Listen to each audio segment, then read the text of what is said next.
रहीम अस्सलाम वालेकुम students, welcome back to my channel educational tips. कैसे हैं आप सब? उम्मीद करती हूँ आप सब बच्चे बिल्कुल ठीक होंगे। तो बच्चों, आज मैं आपके साथ शेयर करने जा रही हूँ यूनिट नंबर 3 और जी यूनिट नंबर 3 है हमारे पास द वुडन बाउल। इसकी मैं आज आपके साथ इसकी रीडिंग शेयर करूँगी। तो चलिए स्टार्ट करते हैं। आप सब बच्चे अपना पेज नंबर ओपन कर लीजिए, पेज नंबर 17। तो चलिए स्टोरी है, स्टार्ट करते हैं स्टोरी को।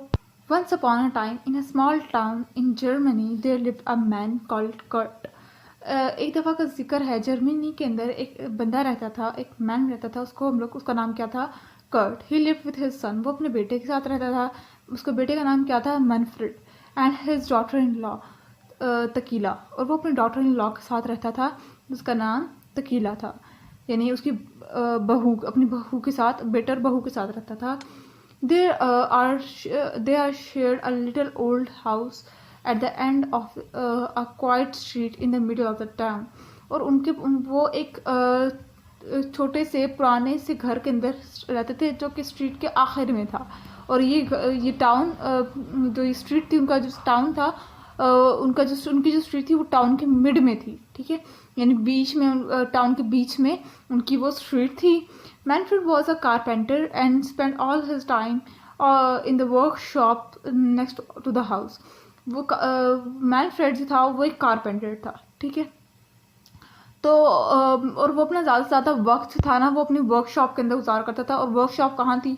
उसके घर के साथ, ठीक है। He had learn carpentry from his father, और उसने अपने, और मैनफ्रेड ने कारपेंट्री का जो काम था ये अपने बाप से सीखा। Who had been a famous carpenter in his days, जो अपने वक्तों में एक बहुत मशहूर कारपेंटर माना जाता था, उसका फादर, ठीक है, Kurt had taught his son well and his son earned a good living. Kurt ने अपने बेटे को बहुत अच्छा सिखाया कारपेंटरी का काम, और उसके कर्ट के बेटे ने भी काफ़ी अच्छा उससे अर्न किया, ठीक है, और अपना लिविंग स्टाइल बेहतर किया। He made furniture for the people of the town, वो लोगों के लिए जो उसके टाउन में रहते थे लोग, वो उनके लिए फर्नीचर बनाता था, ठीक है। And from time to time he did some craving, और आहिस्ता आहिस्ता वक्त के साथ साथ उसने फिर कार्विंग का काम भी शुरू कर दिया, यानी कि काटने का काम। The young couple Manfred and Tekla had a son called Wilhelm, और मैनफ्रेड और तकेला का एक बेटा था जिसका नाम विलहेम था। The boy like to sit in the workshop and watch his father, उसका जो बेटा था, मैनफ्रेड का जो बेटा था, वो उसको पसंद था कि वो अपने बाप के साथ वर्कशॉप पे जाए, अपने बाप को देखे कि वो कैसे काम करता है। एज ही ग्रू ओल्डर, जैसे जैसे वो बड़ा होता गया, नेक्स्ट पेज पे आ जाइए। He help his father by fetching and carrying things, अब वो अपने बाप की मदद करना शुरू हो गया, क्योंकि देखिए जिस रास्ते पे वालदैन होते हैं ना, औलाद भी उसी रास्ते पे ऑटोमेटिकली जाती है, अपने वालदैन को चीज़ें करते हुए देखती है, उनको वो चीज़ ऑटोमेटिकली आना शुरू हो जाती हैं। तो वो, उसका जो बेटा था ना, वो अपने बाप को देखा करता था, फिर वक्त गुजरता चले गया, जब वो थोड़ा सा बड़ा हुआ, वो अपने बाप के साथ अपने उससे काम में मदद करने लग गया, कभी कोई चीज़ उठा के ला के दे देता, कभी कोई चीज़, ठीक है। He learn to clean the tools and to take care of them, उसने सीखा कि टूल्स को, औजारों को कैसे साफ सुथरा रखा जाए, उनकी कैसे टेक केयर की जाए।